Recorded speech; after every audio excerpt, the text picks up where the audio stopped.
presentación, listo. Entonces, bueno, la idea de todos estos problemas, como estamos hablando de programación dinámica, lo importante de acordarse de la programación dinámica es que la idea es tratar de hacer la menor cantidad de computaciones posibles, la menor cantidad de cómputos posibles, y que eso es a lo que a grandes rasgos se reduce la técnica de programación dinámica, en ver cómo puedo reducir el tamaño del problema y reutilizar valores que ya he calculado en, eh, en un paso anterior del problema para poder calcular los nuevos valores, y eso es lo que me va a reducir la complejidad del problema. ¿Listo? Entonces, nuestro primer problema, que era como el de calentamiento.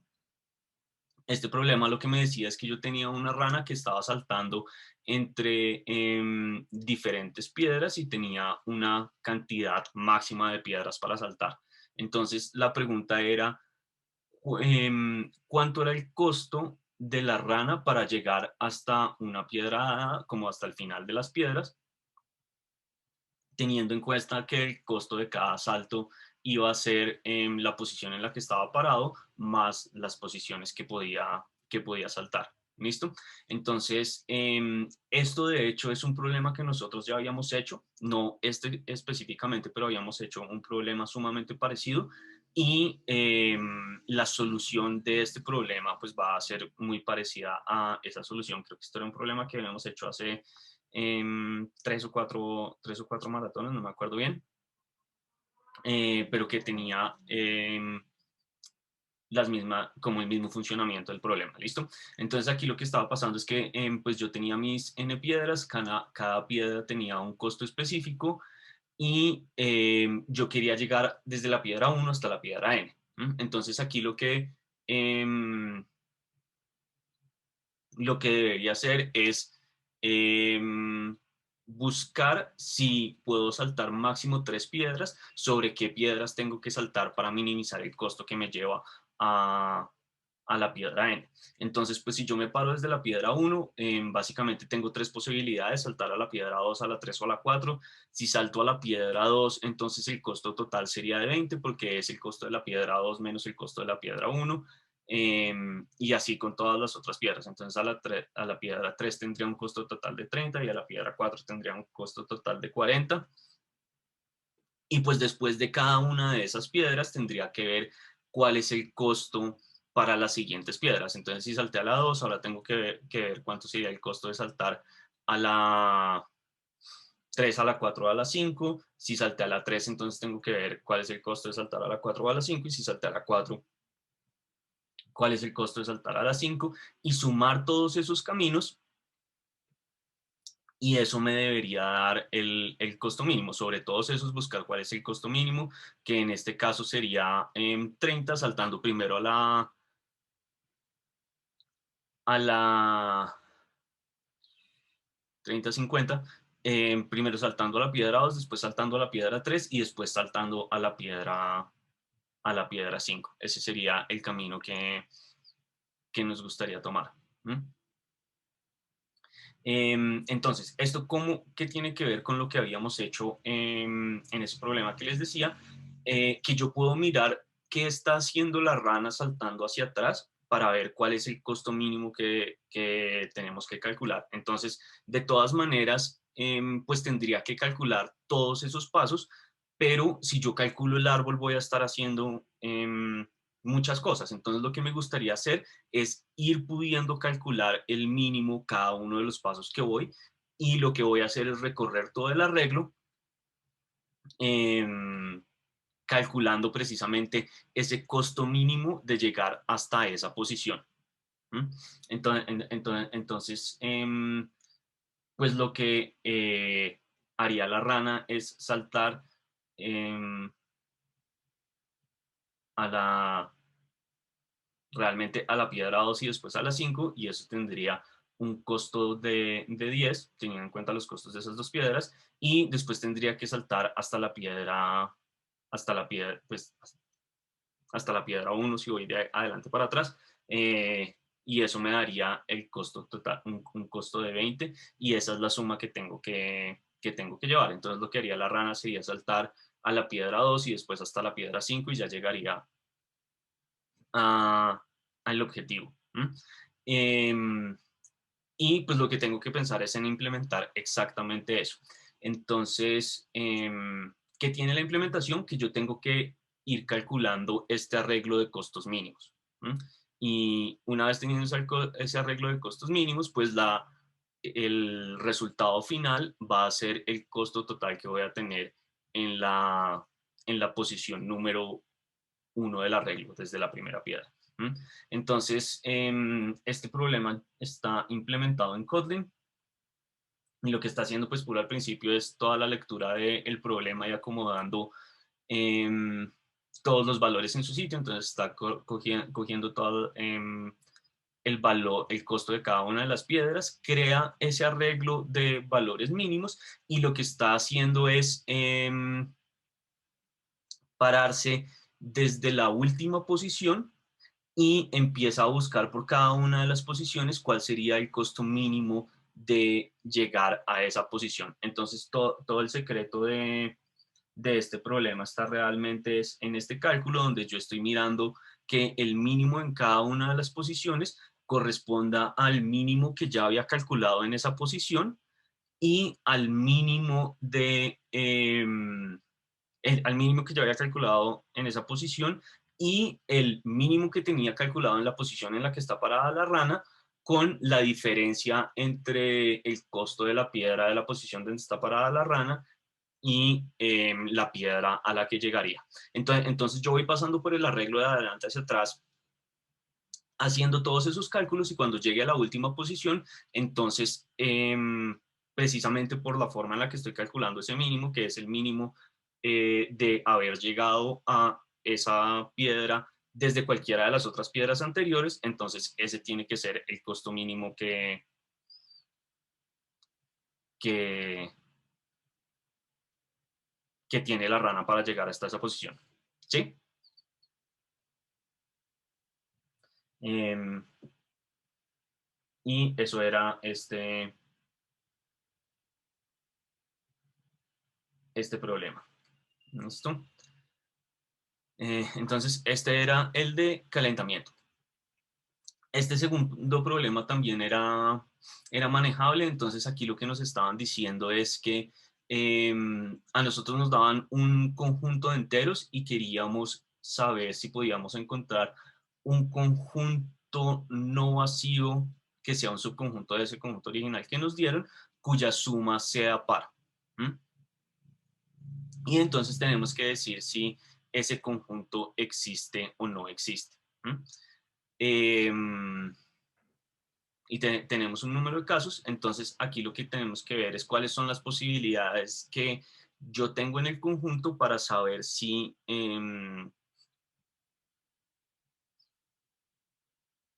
voy a cumplir esa propiedad o no. Entonces yo realmente tengo tres posibilidades solamente, y es que en mi conjunto existan números pares, que en mi conjunto existan números impares, o que simplemente no sea posible. Entonces, si en el conjunto tengo un número par, entonces es posible a partir de ese conjunto sacar un subconjunto que tenga ese número par, que es simplemente retornar el valor par que tiene el conjunto. Si el conjunto no tiene números pares, pero tiene por lo menos una cantidad par de números impares, entonces yo sé que al calcular la suma, eso me va a dar una suma par. Si sumo pares, números impares, eso me va a dar un par. Entonces el subconjunto podría hacer eso. Y la única posibilidad en que no sea posible es que mi conjunto no tenga números pares y que no tenga una cantidad par de números impares. Entonces que mi conjunto em, solamente tenga un número impar. Que realmente es el caso base del problema, como si voy reduciendo todos los elementos del conjunto hasta el caso base. El caso base es que solamente tenga un número y que sea par o impar. Entonces, si es par, estoy bien. Si es impar, no es posible, y a partir de ese resultado pues puedo ir creciendo el conjunto. Entonces si ya tengo un número par, nada me importa, y si tengo un número impar, entonces estoy en dos casos: que tenga un número, pues que tenga más números, y entonces si ese conjunto tiene más de un número, el otro número puede ser par, en cuyo caso me devuelvo al caso base donde tengo un número par, o que el número sea impar. Y si el número es impar, entonces la suma de ellos me va a dar par. Eso es lo que tenía que buscar.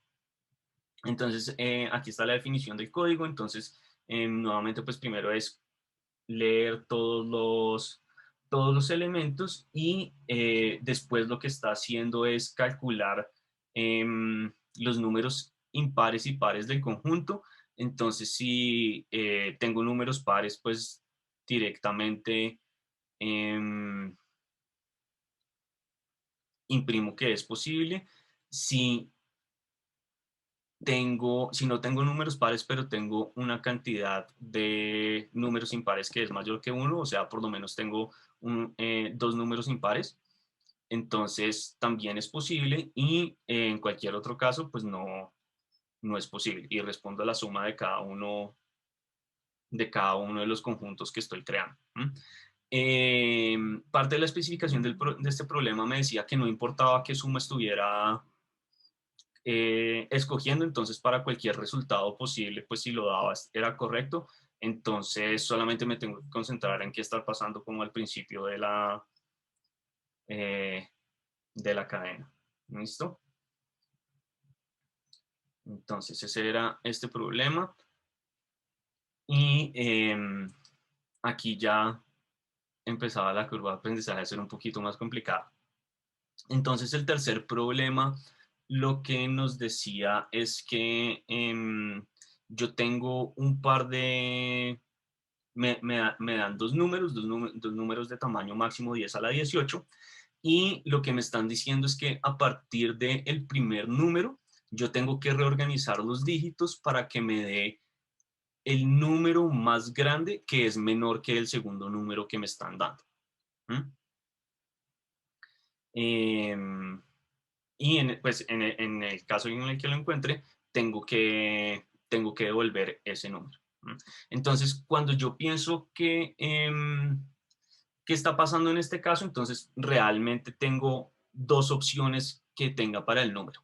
Entonces, si mi segundo número es más grande que el primero, o sea, tiene longitud más grande en cantidad de dígitos, entonces sí o sí, cualquier reordenamiento del primer número va a ser un número menor, ¿cierto? Entonces, si cojo como la totalidad del segundo número, que sería b, con la totalidad del primer número reorganizado de cualquier forma, el segundo número va a seguir siendo más grande porque tiene más dígitos.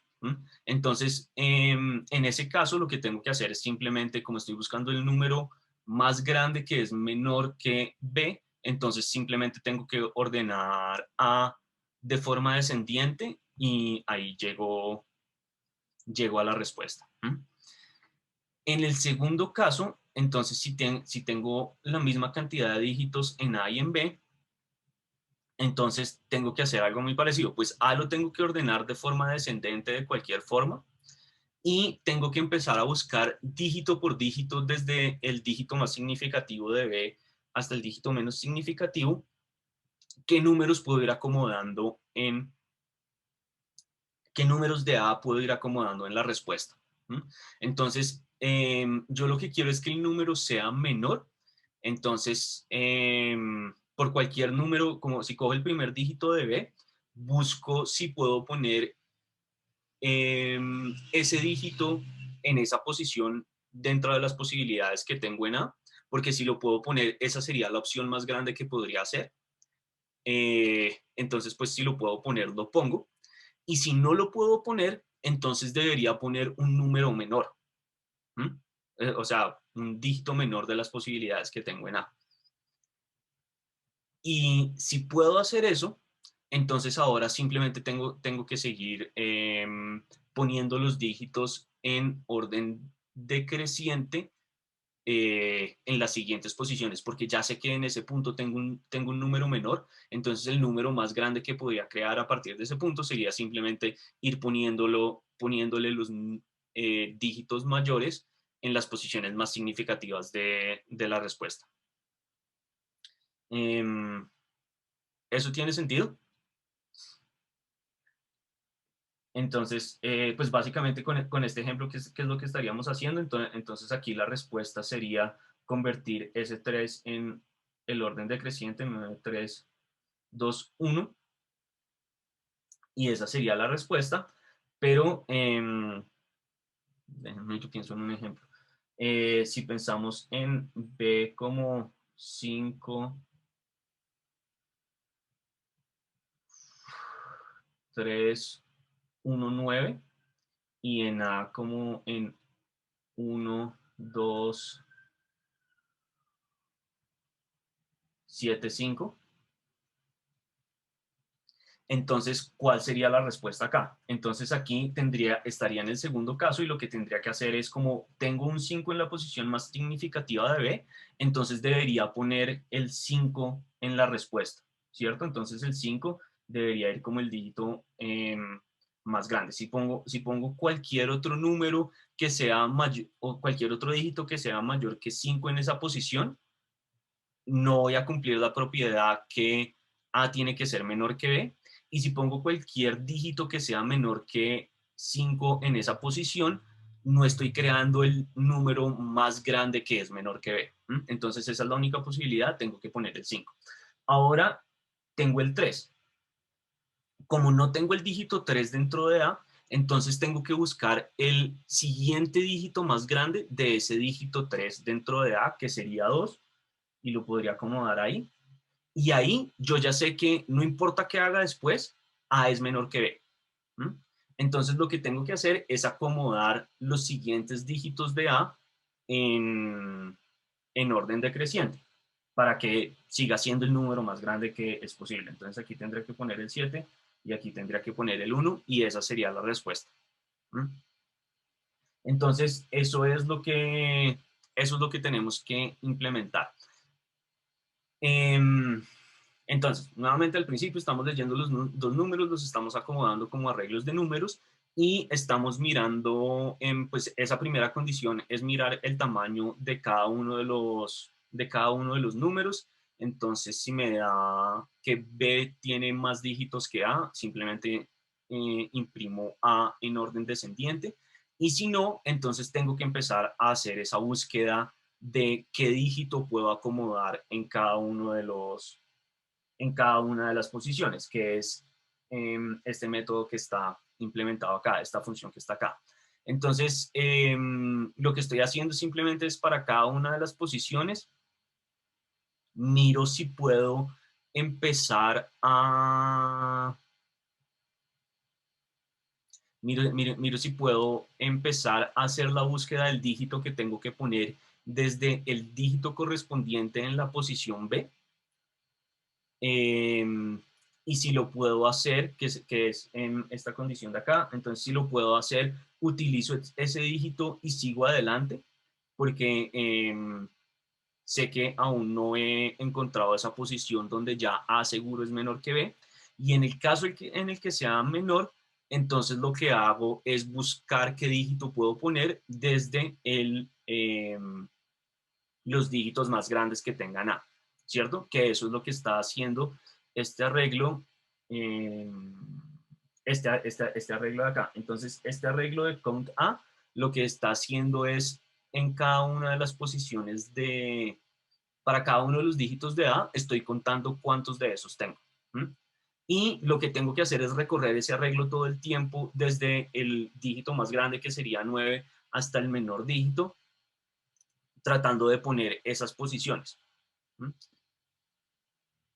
teniendo cuidado de si ya tengo un número menor o no. Entonces, si no tengo un número menor, tengo que empezar a buscar desde el dígito que tengo en la posición de B, y si tengo un número menor, entonces empiezo a buscar desde el 9, que es la única otra posibilidad.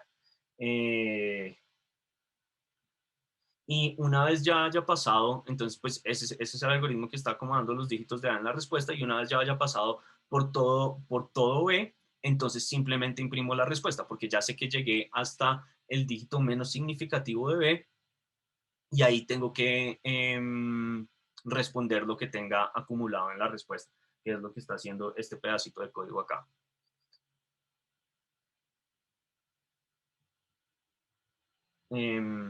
¿Claro ese?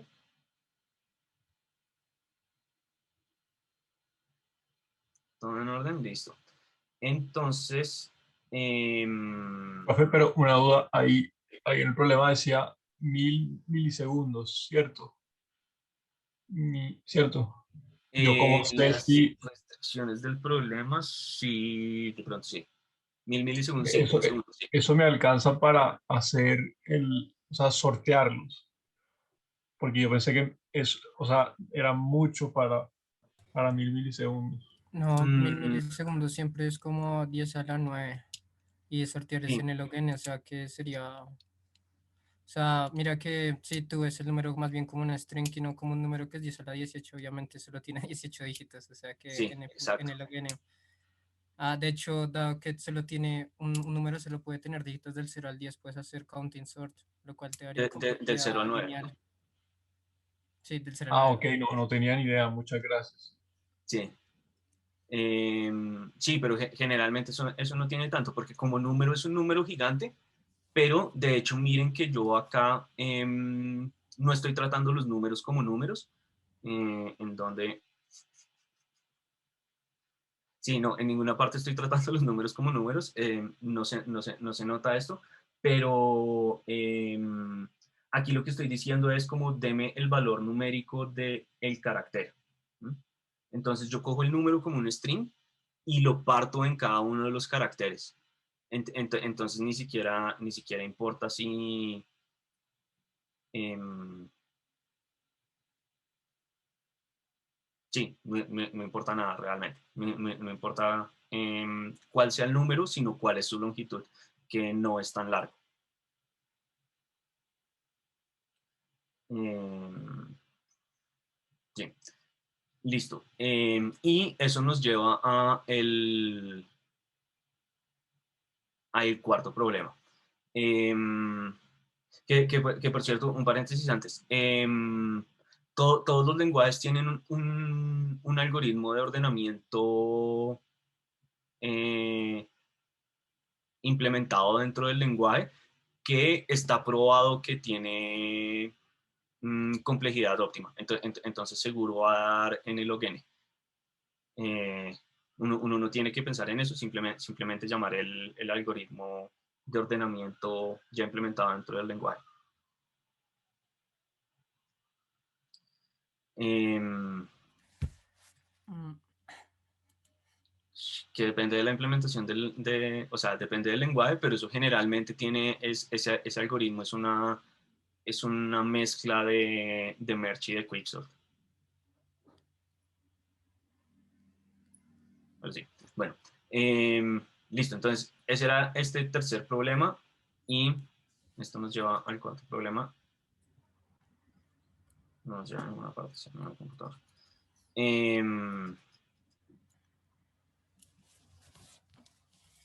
Ya.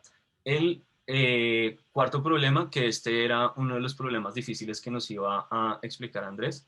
Entonces, voy a dejar de compartir y le dejo el escenario a Andrés. en que si quiere, bueno, ok, sí, Dejo la está descripción. bien. Pues voy a abrir entonces el enunciado aquí en mi computador. Listo. Pues sí, era para las diapositivas. Ah, sí. Pero, Igual en las diapositivas en estos problemas de Andrés, lo que tienen es simplemente como la descripción del problema y el código de Andrés. Em, entonces, solamente para que lo veamos, aquí está el código que escribió Andrés con otras cosas, pero es todo lo que él hizo. Em, listo. Entonces, si quiere, listo. explíquenos este problema. Bueno, entonces, solo quería preguntar algo antes de explicar esto y era, ¿ustedes ya tuvieron la semana de grafos o es que no, como falté por unas clases?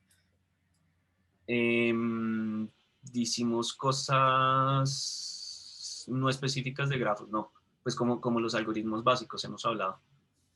Listo, entonces, bueno, voy a explicarles el problema. Es básicamente, ustedes les dan un grafo dirigido, ¿cierto? Les van a dar los n nodos y m arcos, que como dije son dirigidos porque es un grafo dirigido.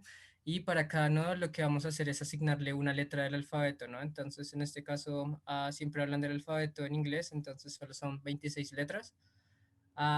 Y lo que nos van a preguntar es, bueno, digamos que ustedes ya tienen un grafo y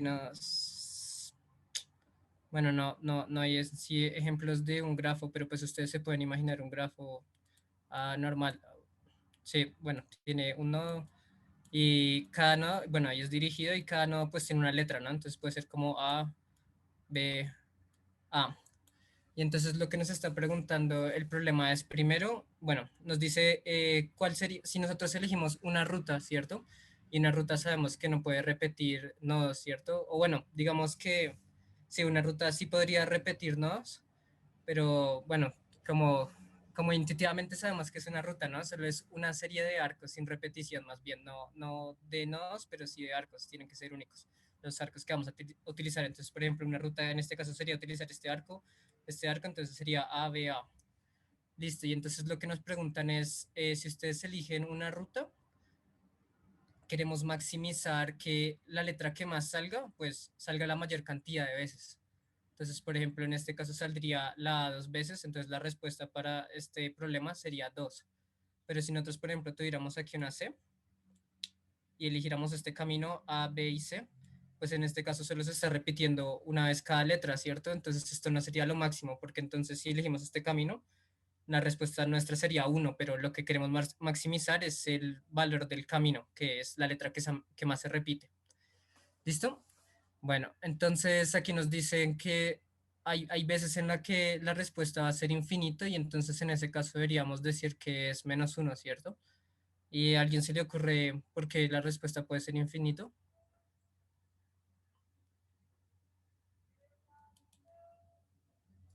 Porque no hay un arco.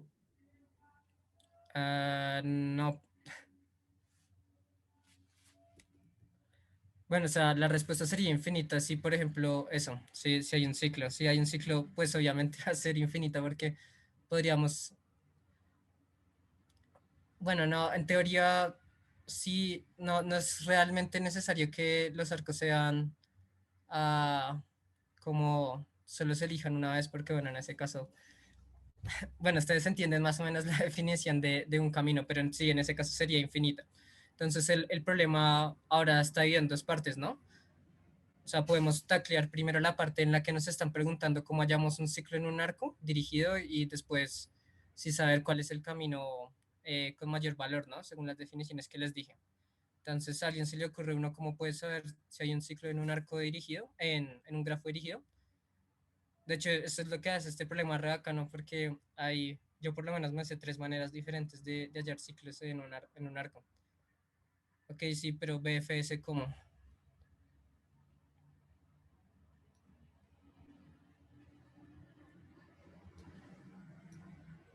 O sea, no es tan simple como suele decir DFS o BFS, aunque sí se hace con alguno de los dos, pero hay como catches, porque no sirve solamente hacer BFS o DFS así como normal.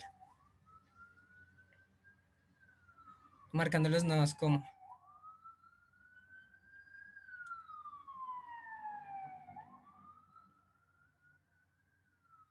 Aquí ya todos vieron estructuras de datos, ¿cierto?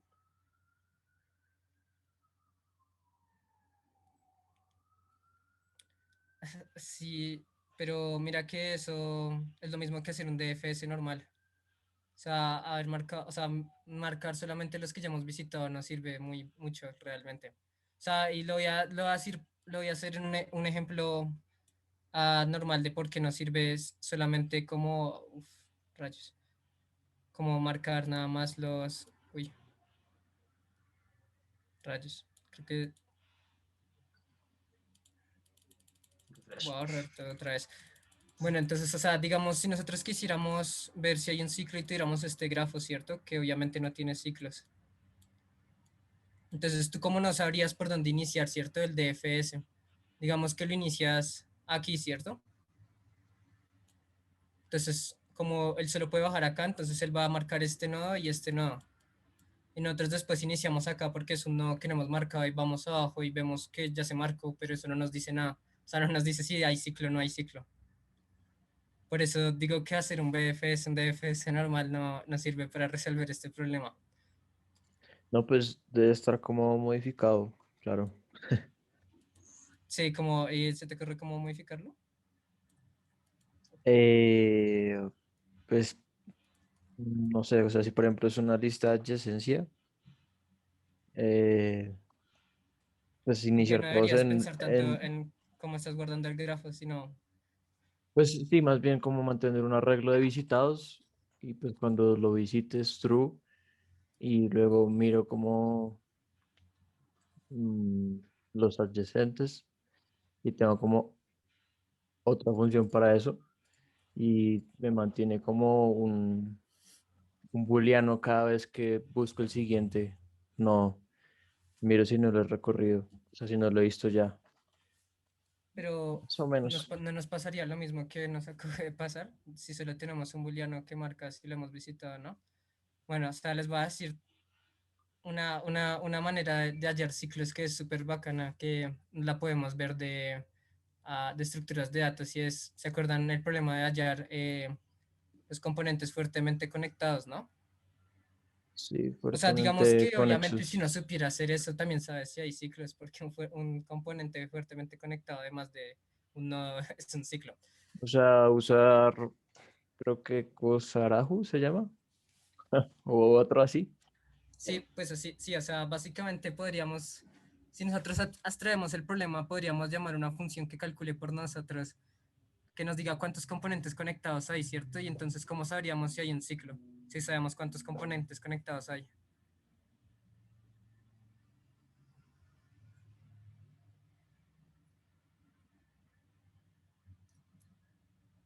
O sea, si nosotros en nuestro grafo, bueno, digamos en un grafo de este estilo, el número de componentes conectados, uy, rayos, qué raro. El número de componentes conectados, ¿cuántos son?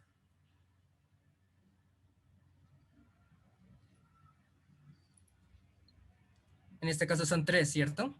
O sea que si nosotros vemos el número de nodos, ¿cierto? Y vemos que el número de nodos no es igual al número de componentes fuertemente conectados, entonces hay un grafo, hay un ciclo. ¿Listo? Entonces esa sería una manera, obviamente es re compleja porque, pues, porque tendríamos que igual de alguna manera copiar el código de hallar el número de ciclos, que es bastante larguito. Pero hay otra manera que podemos hacer, y es una especie de BFS modificado súper raro. Es una idea re bacana, que es básicamente, ustedes saben, eh, o sea, básicamente en lo que consiste la idea es que ustedes cogen un nodo que no tenga ningún in-degree, ¿cierto? O sea, que ningún arco llegue hacia él, ¿cierto? Entonces, para este nodo, ustedes ven los adyacentes de él, ¿cierto? Y para cada uno de esos adyacentes, ustedes mantienen otro arreglo especial que les diga, por ejemplo, el nodo 0 tiene tantos arcos de in-degree, el nodo 2 tiene tantos arcos de in-degree y así, ¿cierto? Y entonces ustedes, ¿qué van a hacer? Ustedes cogen ustedes meten en una cola, ¿cierto? En una, sí, en una cola, stack, en un queue de todos los nodos que no tengan ningún arco, y para todos sus adyacentes le van a borrar este y este, ¿cierto? Digamos. Y entonces van a buscar el siguiente que no tenga arcos, o sea, que no tenga in-degree, eh, sí, arcos. Y así, entonces básicamente si ustedes lograron marcar todos los nodos es porque no hubo un ciclo. Y esa sería otra manera de hallar pues si hay un ciclo. Y aquí viene la que yo utilicé, que es la que a mí me gusta, y sí, es algo como lo que habías dicho de marcar y no marcar nodos, pero es que si solo los marcamos con un valor, nunca podríamos saber si ese nodo ya lo visitamos, porque ese pedazo del grafo ya lo visitamos simplemente, o porque de verdad es un nodo que visitamos recientemente, digamos que hace un ciclo. Entonces lo que vamos a hacer es, vamos a hacer un DFS normal, y para cada nodo que visitemos, al comienzo le vamos a dejar valor 1, ¿cierto? Entonces, aquí, por ejemplo, en este grafo que no tiene ciclos, si ustedes comenzaran por aquí, entonces le pondrían a este 1 y él pues llama a su hijo para que haga también DFS y él se marcaría como 1. Él a su vez llamaría a su hijo para que se marcara como 1 y cuando uno ya termine de visitar a todos sus hijos, se marca como 2. Y bueno, como este ya visitó a su hijo, entonces 2 y 2, ¿no? Y pues en este caso no habría nada porque no hubo ciclo. Pero por ejemplo, si nosotros tuviéramos el mismo grafo, bueno, casi el mismo grafo, bueno, solo que aquí vieron no en la mitad, y aquí sí vieron ciclo, entonces digamos que iniciamos el DFS por acá, ¿no? Entonces este lo vamos a dejar como 2 de una vez porque sabemos que él no va a tener hijos. Ahora, este de acá, iniciamos...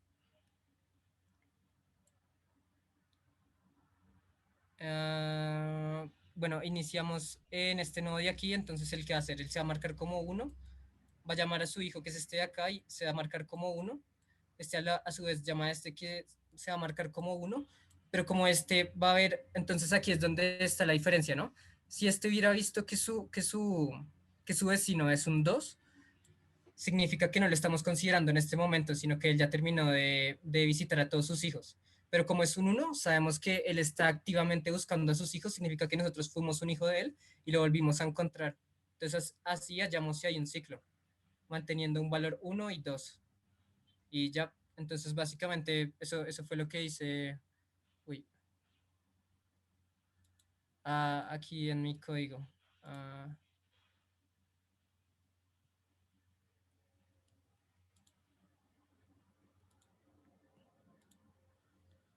rayos, esperen.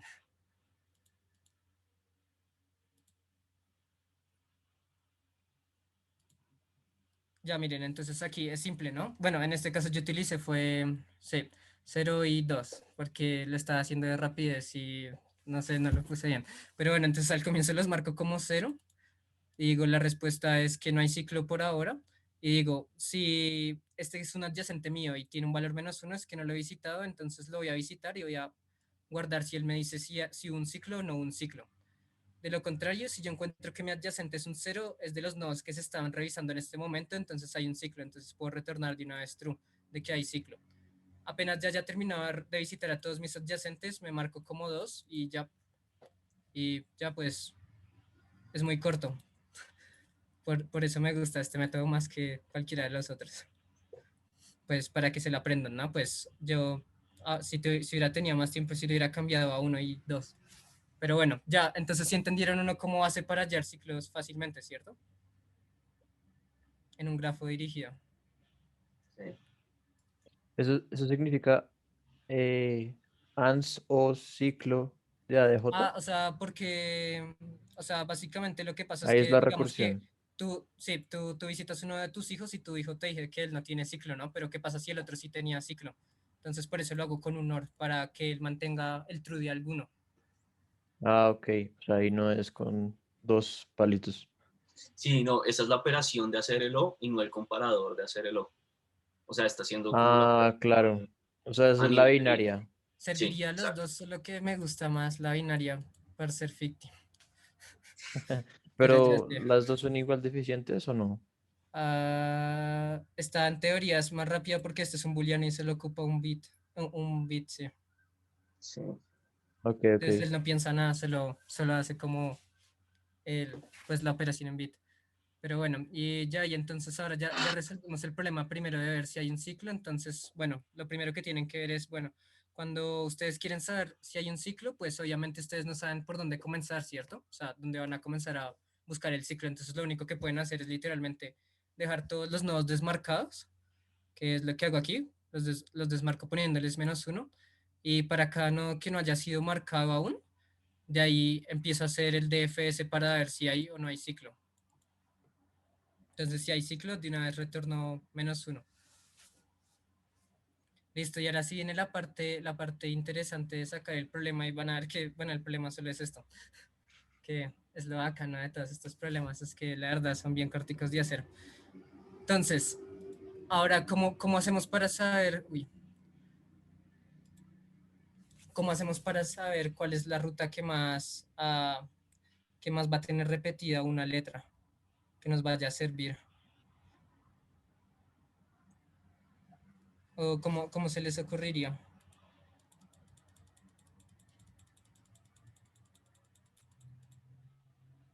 Pues porque uno siempre puede hacer el brutazo, ¿no? Y el brutazo sería básicamente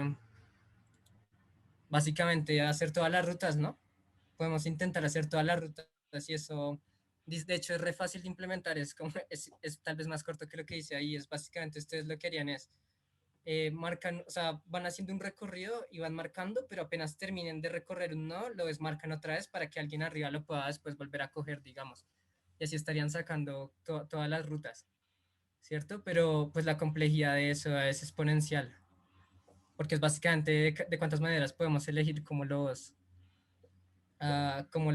nodos que vamos a utilizar en nuestra ruta, ¿cierto? Entonces aquí la manera de hacerlo, no, la verdad no es tan complicada, entonces sería básicamente, si nosotros iniciamos aquí, ¿cierto? Y ahora para mí el problema va a ser, si yo inicio en este nodo, quiero saber hacia abajo, digamos, visitando mis adyacentes, cuántas letras sé, cuántas de cada una de las letras que hay en el abecedario sé que máximo puedo coger, ¿no? Entonces, hagamos la suposición, aquí tenemos este nodo, y entonces nos podemos ir a un nodo ficticio aquí, otro nodo ficticio aquí, y otro nodo ficticio aquí, ¿cierto? Y ellos a su vez calcularon lo mismo, ¿no? Para cada una de las letras o sea, para cada uno de los nodos que ellos también pueden visitar, cuántas veces aparece cada una de las letras máximo. Entonces digamos que aquí me aparece la A 3 veces, aquí me aparece la A 5 veces, y aquí me aparece la A 6 veces, ¿cierto? Entonces, como yo sé que no hay ciclos y yo se lo puedo coger en una ruta cualquiera a uno de mis hijos, no puedo coger a dos de mis hijos porque eso no tendría sentido en una ruta, sí, en una ruta. Entonces, ¿a quién elegiría yo como la respuesta de las más A's que puedo coger yo? A este nodo, ¿no? Y ya, básicamente así se resuelve el problema. Ahora, o sea, es como un brutazo y ahora lo que pasa es que ustedes dicen, pues bueno, digamos, si yo inicio acá, ¿cierto? Y digamos que no hay ciclos, digamos más bien que este nodo es compartido por estos dos. Entonces yo podría iniciar aquí, decir, bueno, me voy por acá, veo cuántas tiene este, él me devuelve la respuesta y a la vez este me devuelve aquí arriba. Y yo después podría decir, bueno, y ahora intentemos por acá, tan, y él volvería otra vez aquí abajo, ¿no? Y entonces en vez de decirle a él otra vez que calcule todos los valores, pues más bien guardo en él ya la respuesta, ¿no? Así cuando llegue a él, él no la tiene que volver a recalcular, sino solo me la envía. Y, y DP por eso es como un brutazo en el que uno solo recuerda cosas y ya. Entonces, sí, básicamente aquí lo que está haciendo es lo mismo, ¿no? Entonces, aquí volví a desmarcar todos los nodos, solo que esta vez sí los desmarqué con cero, inconsistencias tratar de hacerlo rápido. Y entonces voy a intentar lo mismo. Si el nodo no está marcado, quiero hacerle DFS a él, o sea, quiero que él me calcule para cada letra cuál es para todos los caminos que él puede coger después, cuántas veces aparece cada letra. Entonces, bueno, si esta persona ya estuvo marcada, entonces no voy a volver a recalcular lo que ya calculé y una vez retorno la respuesta. De lo contrario, voy a decir, bueno, me voy a marcar para que los otros después no, yo les pueda volver de una vez la respuesta y voy a decir, bueno, temporalmente, iniciando en mí, las 26 letras del abecedario en inglés van a ser cero. Ahora, para cada uno de mis adyacentes, voy a hacer DFS y voy a ver cuál es la respuesta para él, ¿cierto? Entonces, cogiendo la respuesta para él, guardo para cada una de las letras el máximo entre lo que me da este adyacente y lo que yo ya tenía, ¿no? Porque puede que si yo tengo más de dos adyacentes, entonces siempre tengo que sacar el máximo entre mis hijos. Y ya, y al final digo, mi letra, que yo guardé la palabra aquí. Entonces, si mi letra bueno, este es un truco que pueden hacer en C++, es literalmente restarle menos A o también sirve en C. Y esto literalmente coge el valor en ASCII, entonces ustedes le restan a menos A, entonces les da 0, ¿no? Entonces así les queda de 0 a 26, bueno, de 0 a 25 la regla. Entonces, solo tengo que sumar que esta letra también comienza acá y ya, y puedo volver esto. Y al final lo único que hago es para cada uno de los nodos y tiro por las 26 letras que tiene y veo, pues, la máxima tiene que ser la respuesta, porque es como la máxima desde iniciar en ese nodo y ya. será todo el problema. ¿Alguien tiene alguna duda?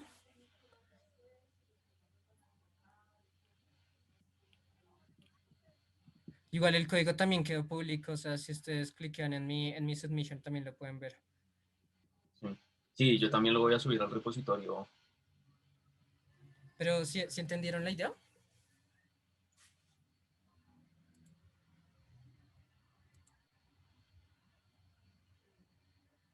O sea, sí, básicamente todo esto es un brutazo. De hecho, el siguiente también todos son brutazos, la verdad. Entonces vamos con el siguiente. De hecho, es gracioso. A mí se me hace que el último es más fácil que es más corta la No, nada que implementación. ver. Pero venga, déjeme hacer a mí el de los árboles y usted haga Listo. el difícil.